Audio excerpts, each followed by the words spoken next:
You're watching The Experience Comic Culture and Sales, streaming live daily to Facebook, YouTube, Twitch, and Twitter.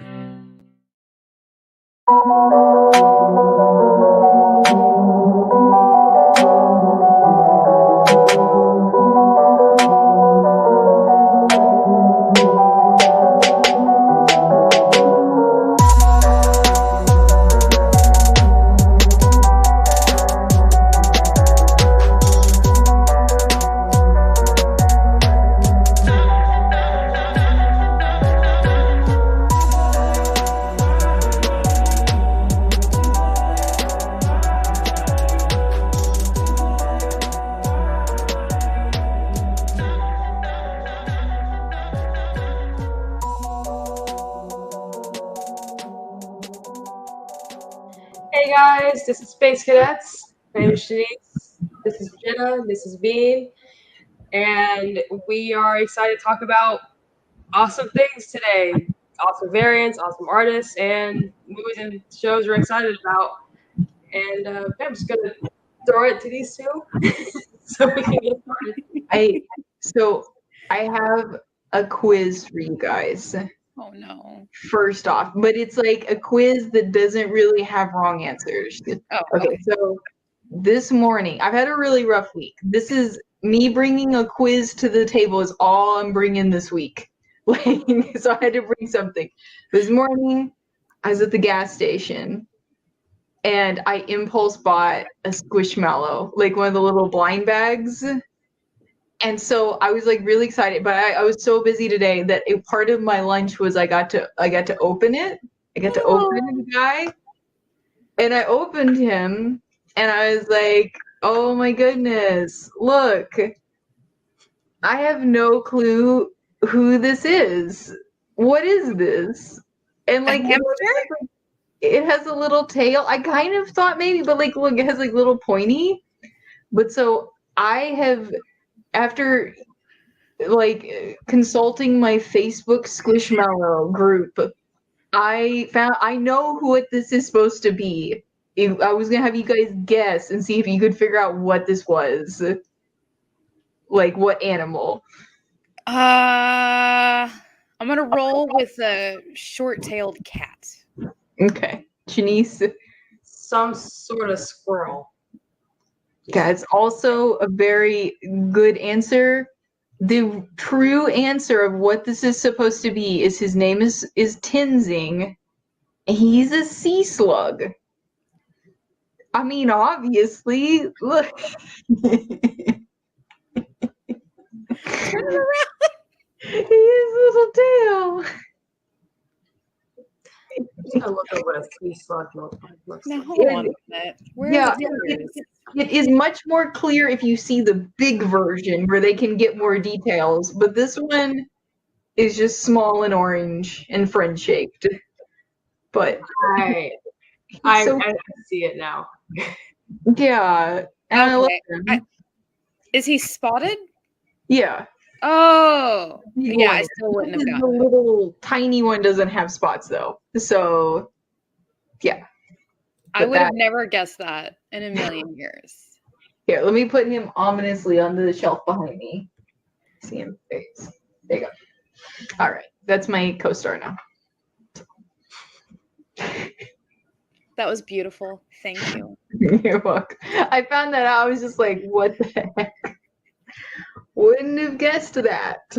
No, because I thought sea slugs were like snails, but without their shells. Yeah, they are. It's an abstract representation of a sea slug. Really, it's just orange. That doesn't lead in any way into our topic for the day, but it was fun. I think you just broke my brain a little bit. I guess we can lead into our topics as like, hey, which artist do you think could draw an accurate sea slug? Or we can Obviously not Squishmallow. Yeah. Squishmallows is not the 100% on accurately drawing sea slugs. Mm-hmm. Who is your favorite artist that you think could draw the best sea slug? Honestly, I think Fiona Staples, like at some point, within a upcoming issue of Saga, there's gonna be some sort of like sea slug looking alien that looks like this marshmallow thingy. I think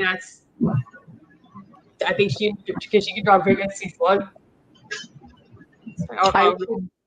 I would love a character in Saga to have the little like smiley face, just little smiley. I could see that character perfectly fitting in.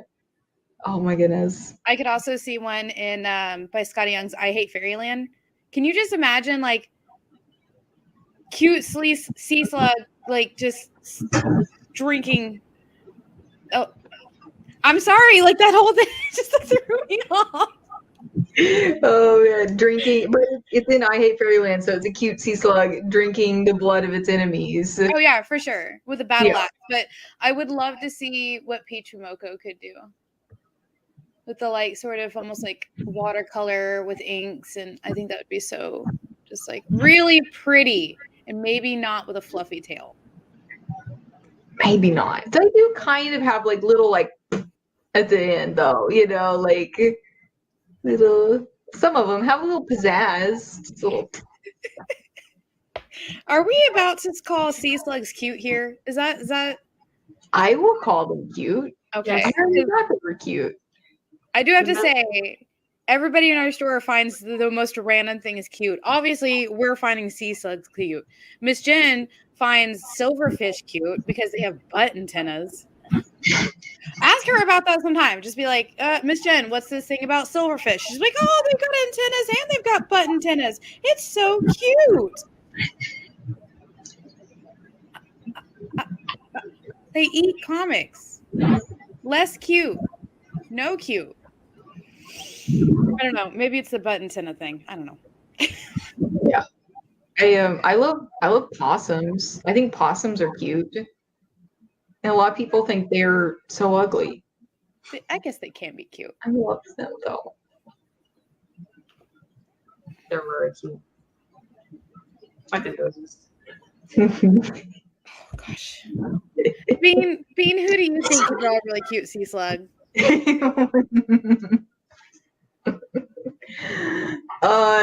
I'm just trying to think. So I definitely agree with you that like Peach Momoko is probably the best one to draw a sea slug because I think that her art would like make it like very beautiful and everything. And like Peach Momoko, just like in general, her covers are incredible. And I know we've talked about this before. I don't know how when she sleeps, she might be a robot. I don't think she does sleep. Yeah, because she just like boom, boom, boom, cover, her own series. Like, and then she's live all the time on Instagram and Twitter too. Mm-hmm. Yeah, it's awesome. But so I guess just like more in general, less sea slug focus. More in general, who are you guys like when you hear like which artists like when you hear they're doing a cover of a series, you're like, oh dang, I gotta look that up. Probably Art Germ. Or Mirica Andolfo. Mm-hmm. I love everything that we just read a book by Mirica, Sweet Paprika, but there was another one that she did where it was a lot more like realistic looking on the pictures. It's called Mercy. Mm-hmm. Did either of you guys read that one? It was by Image. Mm-hmm. Mm-hmm. Okay, so the lowdown is they're types of vampires, but in the most like bloody way. And she's just like, she's super pale and she has like white hair and it's in the background of all this snow and stuff. But then she just like turns into like with like blood red eyes and they leave flowers whenever they eat somebody and the flowers turn them into vampires because spoiler alert, they're actually aliens, not vampires. Whoa. The second series called Merciless was supposed to come out this year, but I think pandemic has kind of put it on a back burner because she's writing Sweet Paprika right now. Mm-hmm. We'll just have to see where it goes because I needs it. They left it off on that cliffhanger. I will die on this hill. I need Merciless. I've been talking about it for 2.5 years now. Gimme. Yeah, I didn't know. He's like, I have been hearing you be like, okay, gotta check Diamond. Is it on there? Nope. Okay, gotta check Diamond. Is it on there? Nope. Like, I think once a month I check Diamond to see, or the previews to see if it's up yet. And I'm like, all right, okay. I'm going to let you get away with it this time. I'll see you next month. Oh, man. But Shanice, who's your artist that you're just like, when you hear they're doing a cover, you're just like, dang. Jenny Prison. I've loved her stuff since Revival for Image. Mm-hmm. Yeah. And like her DC variants are just beautiful. Like the one that came out by the time everyone's watching this is it came out yesterday on April 27th. But her Catwoman, the week before. But her Catwoman variant was gorgeous. Yeah, It was very, very pretty. So anything that she does, it's just like an instant like. I gotta be good today. I can't buy any more books. I just can't right now. Yeah. I know a lot of people ask if we have like, do you have more of this cover, like Ginny's covers? And I'm like, no, I'm sorry. That's one of those ones where if you want it, you got to put it on your pull box because they're instantly gone. I think they sell out before they even hit the floor. Which, speaking of a comic artist that's been starting to get asked about, who I was so happy because like I don't work at the comic store anymore, so I don't like hear the gossip, but I have loved Rose Besh for a while now. Like I have been obsessed with her art since her Sheena cover. Yeah. And I just have been obsessed, and now Jena just told me the other day, she's like, yeah, everyone's asking for Rose Besh now. Yeah. I'm like, yes. Every single one of our live shows, they're just like, do you have any Besh covers? And I'm like, no, I'm sorry. They're super gone. Yeah. And they're so good. And for a while, like they would hang around because people just like weren't on her yet, you know, but now like, and like, I love her art, I think because it is really unique. It's abstract and like it is fun to have like another artist that does more like, because we have Scotty Young, and then Peach Momoko has become like really popular, and her stuff is like much more like simple and like more like cartoonish. Yeah. Like, and Rose Besh is like the same way, where like she has her own very specific style that she draws in, and it is bright and colorful and like neon. Yeah. And I just love her covers so much because like as much as I love like DC like cool like gritty covers, I love when she does a DC cover because then it's like pop of color, like crazy, you know. And that's so fun. I think. Oh, and then there was a new Punchline cover this week that was really cool. It was like cover C of the Joker. I can't remember which number it was. Mm-hmm. And it was just like all these other ones are like making the Joker look super crazy, but then this was literally just Punchline just being like, hey. Yeah. Okay. All right. I ain't mad about that. That was a cool cover. It was. Oh my gosh. This week had some really dope covers. Like, oh my gosh. The cover B for Justice League 75, Death of the Justice League. Oh my gosh. They had caskets of everybody. And then it was like the sidekicks were still there, but all the Justice League had their caskets. And it was just like, oh, how come not everybody's pulling this cover? Like, this cover was so pretty. That's awesome. Because when like we've like heard about that and seen that, is there like something crazy going on with the DC universe? Like, yeah, like I feel like they've been building up to this since they kind of like teased it on an alternate universe in DC's, where all the main heroes are dead and all that's left is the sidekicks. They go to another planet and they come back. And I think DC realized that was super popular. Everybody loved seeing the like next generation of heroes being what they are. And it feels like they're leaning into it more now in some of their mainstream like titles, like Justice League and Robins and Superman, Son of Kal-El, where it's his son instead of where it's Jonathan Kent instead of Clark Kent. So it's really cool to see this whole next generation of heroes sort of like take over, because they did another one, Future State. Yeah. I don't know why I almost said Fear Street. But yeah, Future State, where it's kind of set a different generation taking over the mantles of it. Did you get a chance to read any of those? No? Shanice, no? Oh, we have the trades up at the store because it's done. But they're still doing little one-shots here and there of it. So I would definitely recommend picking that up just so you can see it's like they did a whole like time jump of like what was it, like anywhere from 20 to 50 years, I can't remember, where like Nubia has taken over. There's a new Batman, where it's not been any of the Robins or like Damian, like it's a completely new person. Yeah. Who else has taken over? Like Jonathan Kent has taken over as Superman instead of Superboy.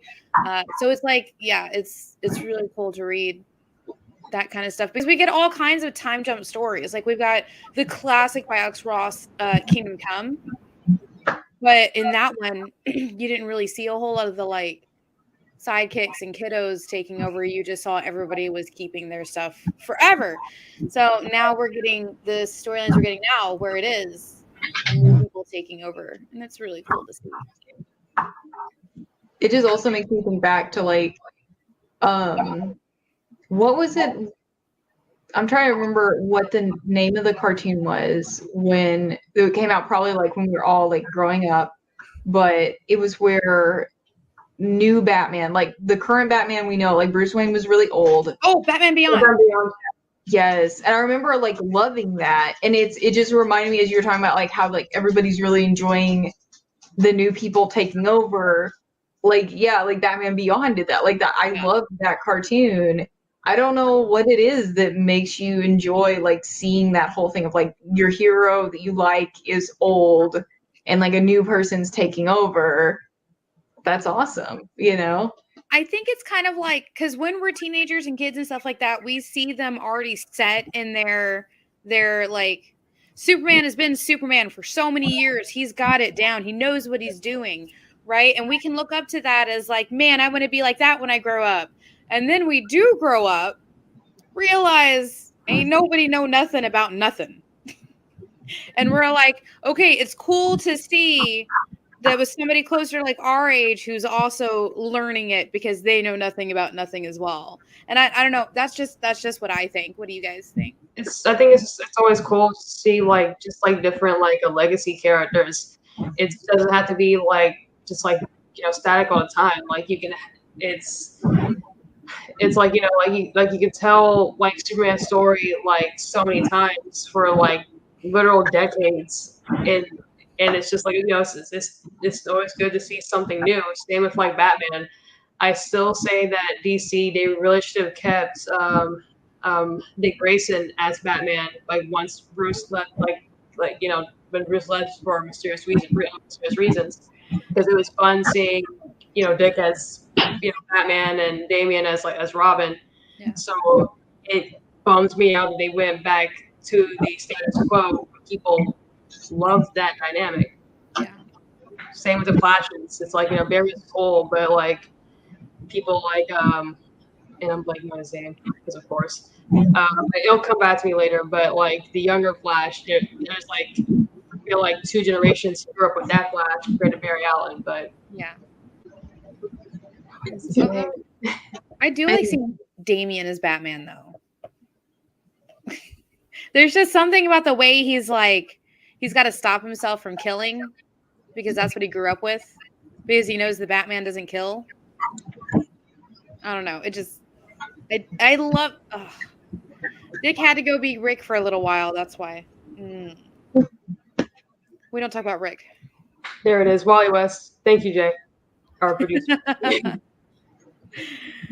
Yeah, I think maybe like she's really hit on like a reason why we like those stories too, is because if you retell the same origin story as like the original character, that doesn't really change. But if you have a new person take over, even though the character's already established, you get a new origin story for this new person. And everyone loves origin stories. That's why they made the same ones 70 different times. For like everybody loves origin stories, and then you get a new one without it having to be, while it's still your like favorite superhero. So I wonder if we'll like see, we'll definitely see more of that, like off and on in the future. It's gonna be cool. By the way, what is your favorite origin story? Like, whose origin story is your favorite? Shanice, you want to go first? I've got a few. You got a few? Yeah.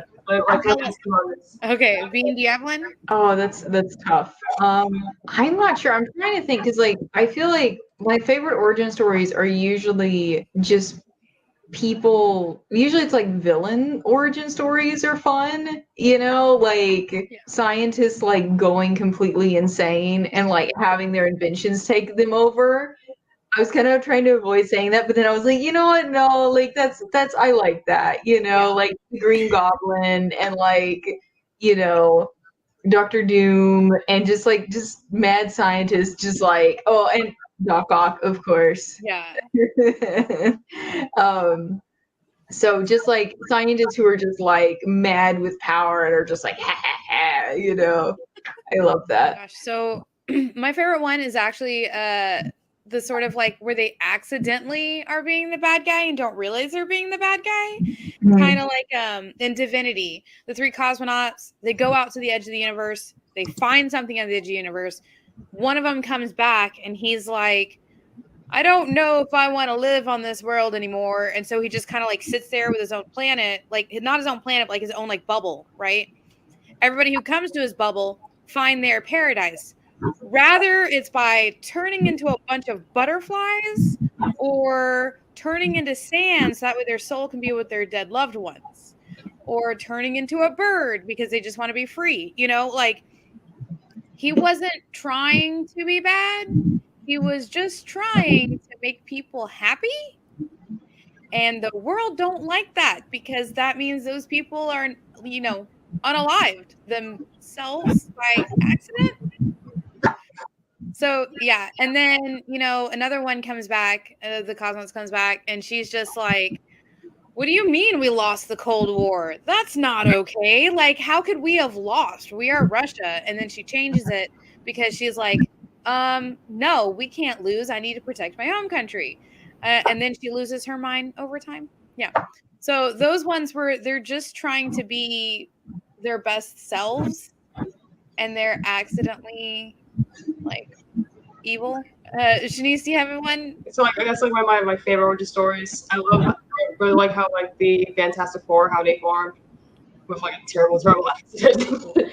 Ooh. And I think I just like how like that's still like when Reed's like still one of his like biggest like regrets, like what happens been. And I just like that whole thing. It's like, yeah, I need to fix this because it's like, hey, let's just do this awesome thing. It's like, oh no, this isn't awesome. Well, it's awesome for 3 of us, but not Ben because he's a rock monster man thing.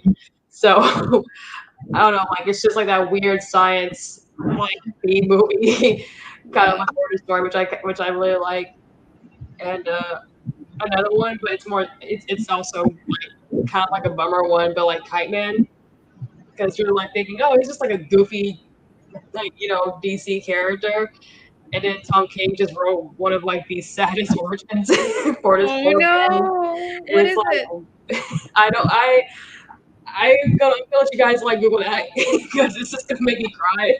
Oh no! It's so sad. It's like just reading it. And like our producer also he just mentioned that he's getting his own cartoon, the spinoff from Harley Quinn. I'm scared. I'm curious if they're gonna like mention that origin because it's like, oh, he's just a goofball who says Kite Man. Yeah. And then it's like, oh no, this is sad. Oh no. And then speaking of the like Harley Quinn one, he got left at the altar by Poison Ivy. So like we're gonna go into this spinoff all sad for him and then see his sad backstory? Come on. Oh, I'm gonna have to cry at a Kite Man. All right, I'm ready. Oh man, I think I've just come up with my favorite of the like And it's not even like a villain. He is a hero, but in the Alan Moore sort of hero way, because it's Dr. Manhattan. Oh. And like, but as far as like, I thought of him immediately when Shanice said like B, like horror, sci-fi, like B movie sort of thing, because he literally is like in a machine, gets zapped. Everyone's like, wow, he's so dead. That dude is so dead right now. Like, oh, we have funeral. So sad. And then like literally like bones start just like floating around the office, like his nervous system. Like I'll always remember that like one panel where like his nervous system is just like in the break room of the science lab and it's just like zzz, Oh my god, that sounds painful. Parts of him just start appearing randomly and like he's kind of like become like a sentient cloud of like ions, and so now he's like reassembling himself, and then he becomes Blue Man, who doesn't like to wear pants because he doesn't understand why he needs to. I don't understand either.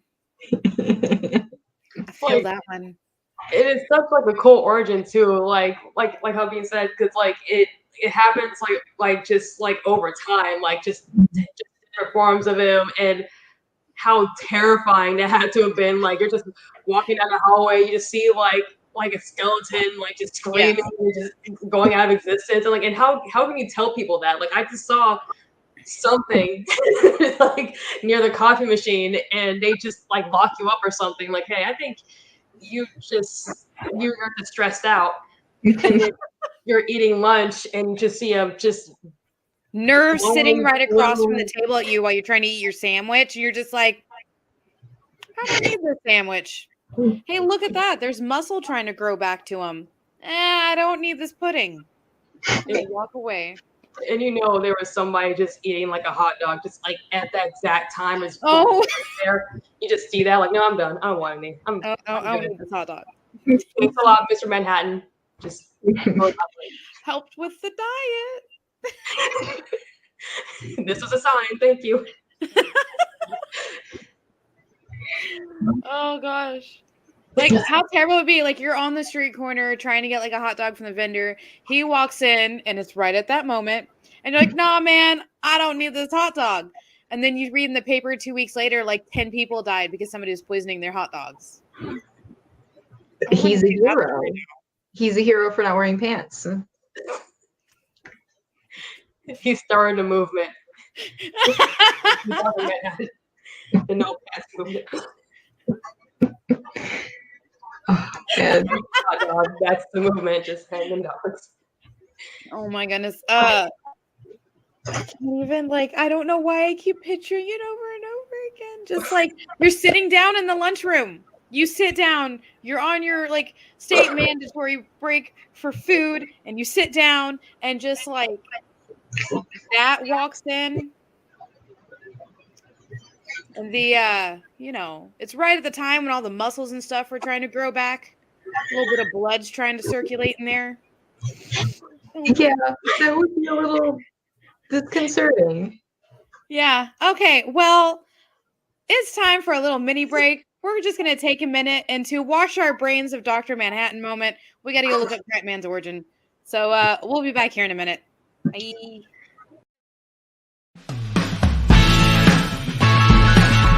Join the party. Head over to our Linktree to find all the links for everywhere the experience is all the time.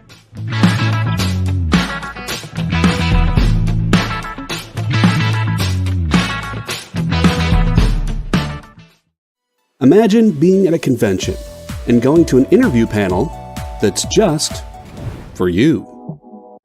No bustling crowds, no hours-long lines, just you, the moderator, and your favorite comic book creators. Well, this is pretty much that. Miss Jen sits down every week with 2 comic book creators for a live stream interview about their latest work, and you can ask them whatever you want. It's Talking Shop, Mondays at 5 Eastern on The Experience, Comic Culture and Sales. Did you know that every Experience show, including some exclusive content, streams on Twitch? Check it out, twitch.tv/the_EXP. Or just scan that QR code.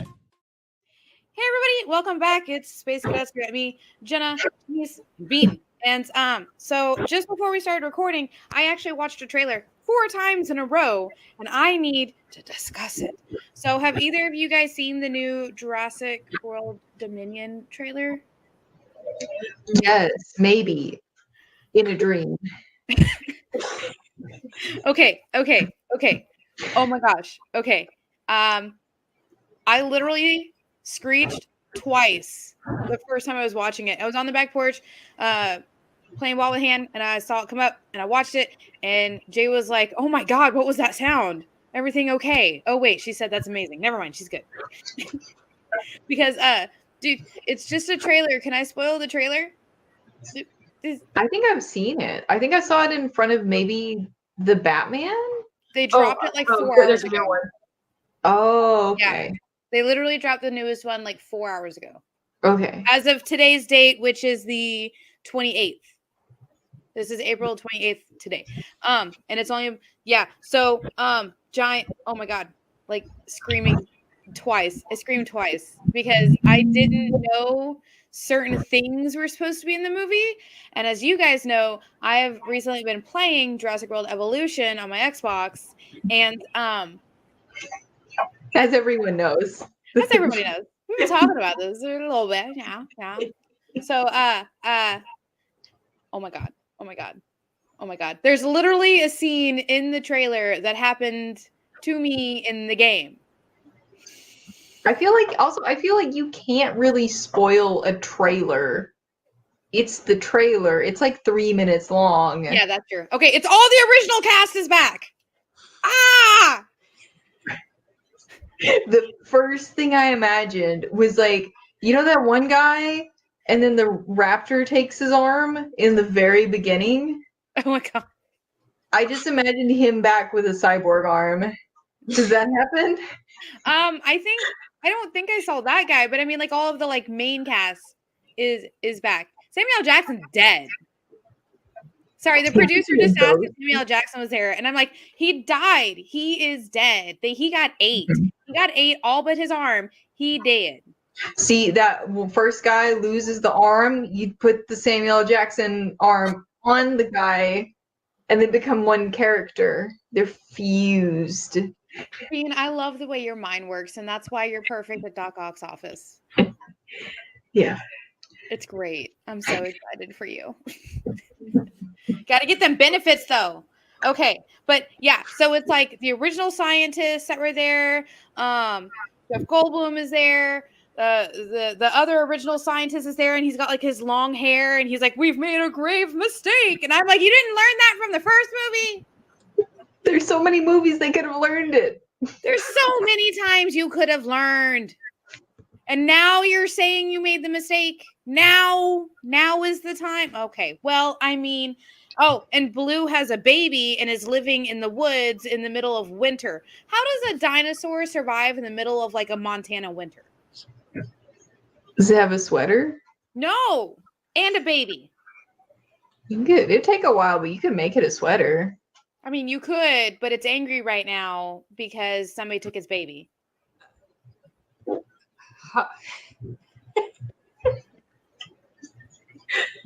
By the way, they addressed that in the trailer. Chris Pratt's character is all like, I promise I'll bring back the baby. And then he goes in search for this baby velociraptor, and he gets it, and it's on his back, all cute, all sleepy, all adorable. And then like all the original cast, like Jeff Goldblum and the Tube and the Awesomeness people, he's like, I made a promise to bring her back. And they're like, you made a promise to a dinosaur. And he's like, yeah, and they're just like, cold-blooded means that they need heat. So dinosaurs being cold-blooded means that they would need to be in a warmer climate. Science. Yeah. But not in this movie, because there's a dinosaur up in, like, it's like snow-covered everything, just going. I don't know. So, when you get a chance. So, when you get a chance, go watch that trailer, and then just, like, text me screaming, because I was screaming. But there was another trailer that also dropped, and I'm super excited because I think, Shanice, you're going to go see this movie, next week? Yes. Doctor Strange. Did you see the newest trailer that dropped? The final trailer, they're calling it? I was gonna watch it after we film this show. Then I will stop. I'm super excited for that movie as well. I hope we get to go see it too. I think it is really just the sheer amount that I have been working recently, because like but it's kind of nice at the same time, because like I have no clue. Doctor Strange will be in the movie, I assume. Oh my gosh, I got to read the cast list. Shanice, have you read the cast list for Doctor Strange yet? I've read the cast list. I've read rumors that I'm pretty sure at this point they've just all been confirmed. Bruce Campbell's gonna be. We're gonna see Ash. Ash is gonna be in the movie. Professor X is gonna be in the movie. Like, throw out some more names, because I'm still excited to see Ash. If he's playing Ash, I don't know who he's playing. I'm gonna call him Ash because that's who he is to me. Is this how we're gonna get X-Men? Is this how we're gonna get mutants in the MCU? I think so. It's gotta be. If any movie is going to do it, it would be this one. I'm very excited. I'm just going to avoid just the internet all next week. I'm not doing anything. Oh my gosh. It's gonna be half impossible, because we work in a store that everybody's just like, I just saw this, let's talk about it. And us being like, look, we haven't had a day off to go watch it yet. Please wait, please. And they're like, okay, I will give you 2 days. And we're like, I work those 2 days. Rude. See, it's like, it kind of sucks being out of the loop of stuff, but like, no one around me at my new works, no one in Doc Ock's lab is like watching Marvel movies at all. Like, so I get to go in completely spoiler free, which is nice. Oh my gosh, I'm so excited. This is my hope. This is my dream, is that Doctor Strange is going to lead to House of X, which is going to make Wanda bring all of the mutants to this universe. I feel like this is just my opinion. This is not what's have happened. Actually, I don't know these things, because by the time this our show airs, it'll have been out for a couple of weeks, and hopefully we'll have all seen it by then. But as of right now, it's not out yet. And my idea is that because of the Peter Parker, the last movie, it's going to kind of domino effect into possibly House of X. Maybe in a way, since there's not mutants for Wanda to take mutants out, but she can like add mutants to the universe. So either they're going to get pulled into our universe, or she's going to awaken the mutant gene in the world. What about you, Shanice? What do you think? I think it'd be cool. It's like in the comics, like, they just like despise her for what she did, but it would be interesting to kind of see like the MCU side do like the opposite of it. Because even by the trailers, like they're kind of like focusing on the whole like, Wanda and Strange are gonna clash hardcore in this movie. But so I'm curious if that's how they introduce or bring them in to the MCU proper. Be pretty cool. It'd be awesome. Oh I'm man. excited. So another thing happened this week in trailer news that I think has been hilarious, of the memes that have come from it, which is they dropped the Barbie trailer with Margot Robbie in it. Have you guys seen about this? So it actually, I know nothing. I didn't know that they dropped the trailer, because I know I think they screened some of it at CinemaCon or whatever, but I've seen like the official picture. Yeah, and I love the memes that have been coming out of it too. yeah, because they did the release date. Actually, I think maybe it's the trailer came out, or maybe it was the first stills, and people are just really hyped about it. But they did the release date, and their release date is the same day as Oppenheimer is coming out. So everybody's been making memes about doing a double showing of Barbie and Oppenheimer. oh my god. And my favorite meme to come out of it was like, oh man, it's like when McDonald's had you pick the girl or boy toy with your Happy Meal. Which I'm excited for both. I might actually go try to do the double showing and watch. Oh I my don't God. know which one would be better first. You know, you watch Oppenheimer and get Barbie as like a palate cleanser, but maybe you wouldn't want to watch Barbie after watching Oppenheimer. You might have to reverse it. One is the other one's palate cleanser. Is that what it is? Yeah, I think I would personally watch Barbie first and then Oppenheimer. So I could like on my drive home, like still think about that movie. Okay, so do we know anything about the Barbie movie? I Like, do know we know that if there's a plot, or is it just like a live action, or it's definitely live action. It is Yeah. live action. Yeah, And but I mean- I know the cast has been crazy that they've announced so far. Like I said, Margot Robbie is Barbie. I forget who else is in there. I can like look it up real quick, but I know that it's been some like big names have been like, I'm gonna be in a Barbie movie. like Ryan Gosling, Kate McKinnon. Like Ryan Gosling is a real- Ken, I'm gonna riot. I think right, he's gonna be Ken. And so this is kind of like I know about this because especially when they started doing it, I was like babysitting for like a little girl.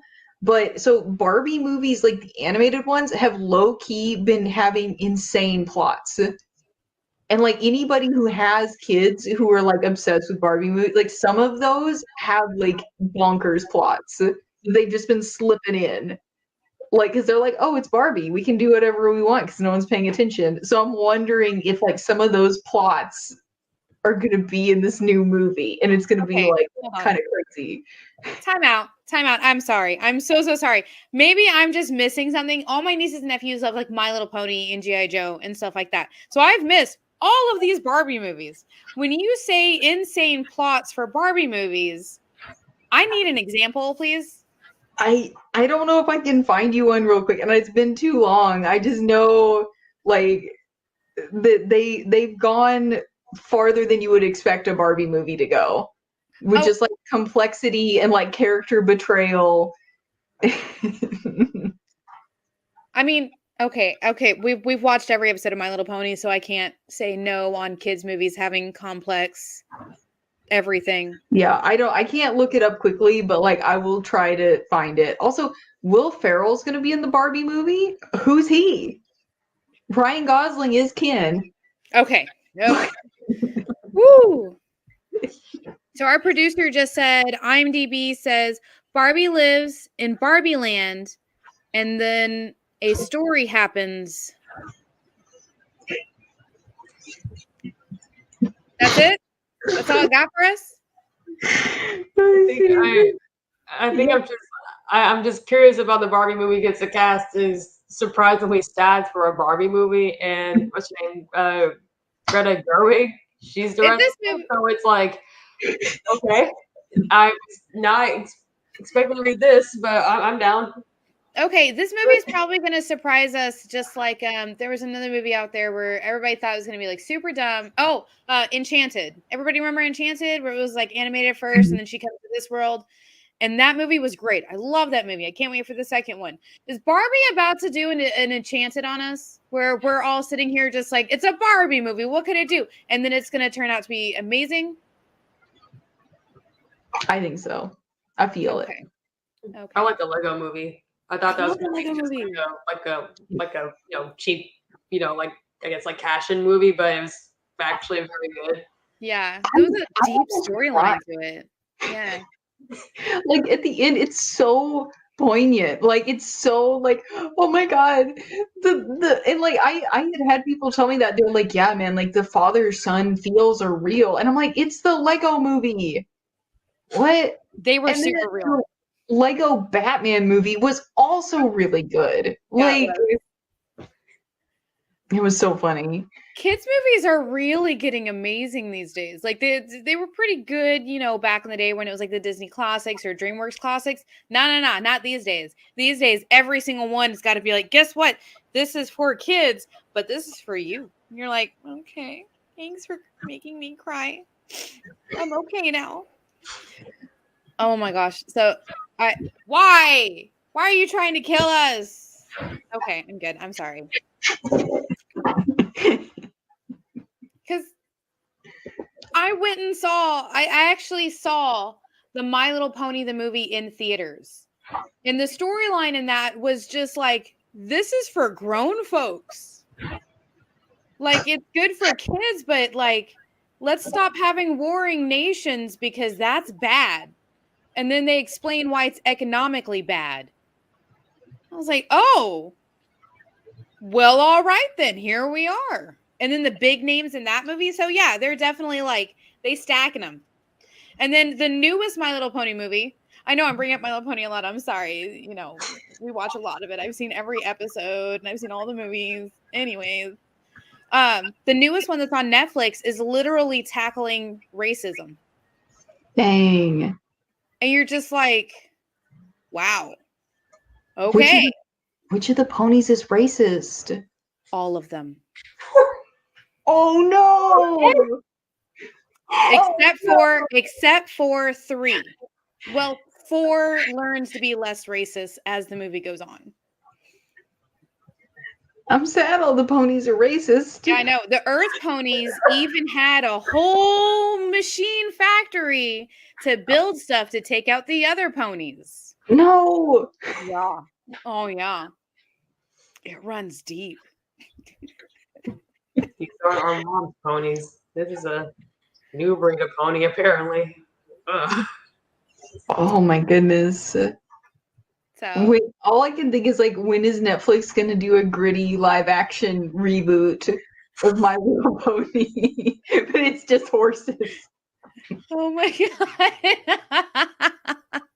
god. Directed by what's his name? Zack Snyder. Zack Snyder's My Little Ponies. Oh my god. Okay. Guys, I think we need to step away from the ponies. And you know what that means? It's time for Pick of the Week.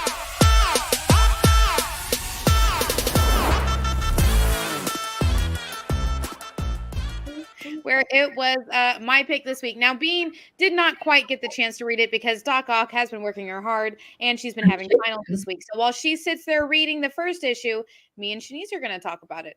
I can already talk about the first page. Yeah. This chicken is not having a good time. No, it's not. It is not. All right. So this was a really cool look to see Cinderella really come into her own after, you know, being dead for a little bit. And then just getting to see all of that. That's, you know, I'm trying not to spoil the end of the last issue.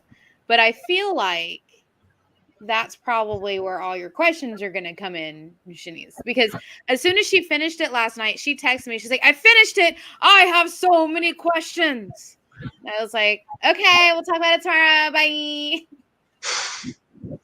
That's what I was thinking. I was like, whoop, turn my phone over. I'll answer those tomorrow. So, Shanice, what did you think of it? I liked it. I like stories where, like, you know, there's going to be like this big reveal or twist coming, but even though you know what's going to happen, you feel like, oh man, this is crazy. And I like how it sets up for again, I like Jen said, I don't like spoil what happens, but it sets up even more, like, for even more Cinderella shenanigans in the future. Yes. Which at some point I would like to read.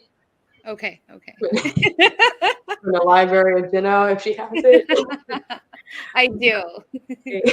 But I mean, I really liked it. It was just it's interesting because, like, I don't want to say like she's like, oh, she's like female Deadpool, because that's not fair for Cinderella's characterization. It's her, but man, she just goes on this warpath. Like, yeah. And we can just say she was mad, but instead of getting, you know, the whole like revenge and even and stuff like that, she just went on a killing spree and she had fun and listened to awesome tunes while doing it. Oh, and she got a pink taco truck at one point. That made me so happy. I don't know why. Like, oh my gosh. So, Bean, since you did read a couple of pages, what did you think so far? I think it looks super cool. Like I do kind of like, I don't know, the like stockings and heels. I'm like, oh, that would be uncomfortable to murder people in, you know. Cause like I feel like they would just always be like falling down. But, like in comics, like the suspension of disbelief, you know. Gravity doesn't exist. Yeah. And so she's just like, how she just is like super buff and cool, and I love her. But like, so she's dead at the beginning and then gets brought back. Okay, so before this one started, she was believed to be dead. And then this series came out. So the rest of us were sitting here like, well, okay, maybe it didn't kill her. Until we see the end of the 4th issue and you realize that, yeah, she was dead. Oh, cool. Yeah, she was dead. I mean, not cool for her, but I mean, she came back.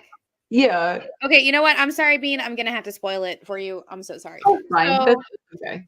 in the last couple of pages of the last issue, she's sitting there fighting. Who is she fighting? Was she fighting? Robin Hood. She's fighting Robin Hood.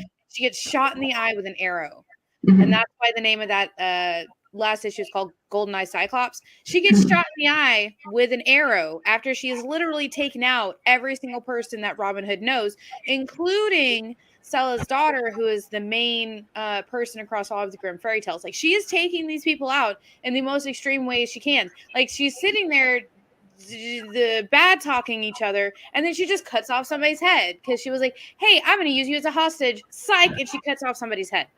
And then she catches it, and she writes a note on the mirror saying, heads up, I'm coming for you. And then she leaves her friends' heads all there. Yeah. She goes after the beast, and she just wears the beast's mane while taking out all of the beast's friends. And at the end, you find out all of this was a fever dream that she was having while being revived. And they give her a crown, and then she goes to set off to do that in like the real time, but more what's the word, meticulously, like not so much like she was like, man, this was boring, it was so boring killing all these people, I was bored, yawn. And then she's like, oh, this could be interesting. And that's literally how it ends, where it's like she's given her second chance to kill them the way that she really wants to now. Which means that she has another pink taco truck. That's awesome.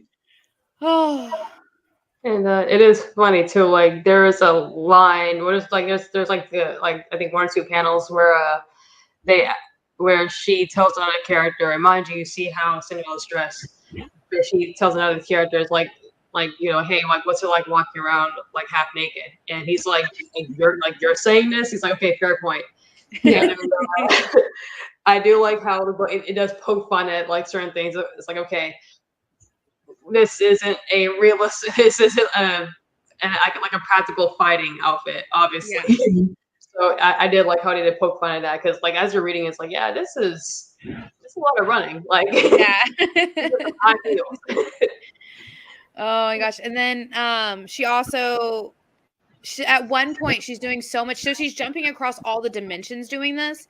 And at one point, while she's doing this, it just becomes like a shoots and ladders game.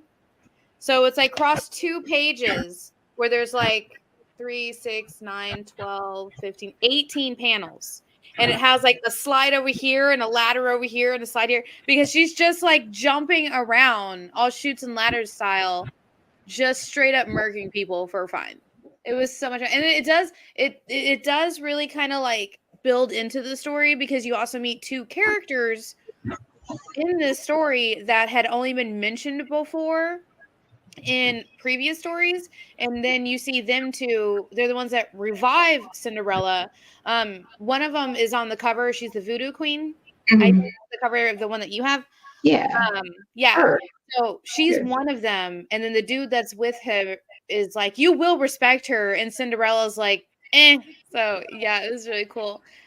You also get a sort of like closer look at the Academy, because that's where all this ends up leading. Like the main storyline with this storyline and a couple of other small storylines lead to what's called the Arcane Academy, where it's on one dimension, like I think it's the Earth dimension, and that's where everybody goes to train to their skills up to be like the best of themselves. And Shang is the Professor X of this one. He's like the top guy who helps everybody. And you see him walk in and see all of his students are dead. And he's like, what? And he goes like, I will destroy. And then all of a sudden he's split in half. And it's like Cinderella 2, Shang 0. And you're like, oh. So, yeah. You see, that's actually where it looks like she wants to go. Like, in the storyline, it's all building up to Red Riding Hood, Cinderella, Stella's daughter, Robin Hood, and the school. Like, it all builds up to one big that. And it's really cool to see that if Cinderella had her way, she would just cut people in half. So much fun. I love. This is probably one of my favorite series that they ever had from Zenescope when they were trying to set up like their biggest storyline they ever did. Oh, and at one point she even drops in on Wonderland and takes everybody out, including Alice's daughter, Kaylee, and everybody else in Wonderland. And then she rides off into the sunset on a giant white bunny with all the heads dangling from the sides. Isn't that the perfect way to ride off into the sunset with all your enemies' heads on a white bunny? But yeah, and usually Wonderland's universe doesn't care about anybody else's universe. They're like, nah, we're not going to help you win this war against the darkness. We're going to stay over here. We got our own. Thank you. Bye. Cinderella's like, guess what? I'm still here to kill you. Slice. That brings us to next week's pick of the week, which is Shanice's pick. Please tell us what we're reading. All right. So as I grabbed my book for pick of the week, I was like, wait, did I already ask them to read this? So I'm going to hold it up, and you guys just tell me if I did or not. Okay. Have you guys read this yet? No. Okay. Okay, God. Okay. Yeah. So I'm just gonna ask you guys just to read just the first issue of it. Like, if you want to keep, if you want to read like the full trade, by all means, please do so. But I think it's like just at the moment, it's my favorite Fantastic Four run, because it's really good and it introduces just so many cool things, and just like the slow burn of it is just incredible. You get to see the Council of Reeds, which I'm hoping to see in the MCU at some point. But yeah, that's gonna be my pick of the week. So the first issue of Jonathan Hickman's Fantastic Four run. Hey. Oh my God, I'm so excited. It's about science. That has been our lovely chaotic episode for this week. We are Space Cadets. I am Bean, joined by Jena and Shanice, and we will see you next week. I'm super, super pumped to read Shanice's pick of Fantastic Four and get to talk about it. So we'll see you then. Bye. Bye.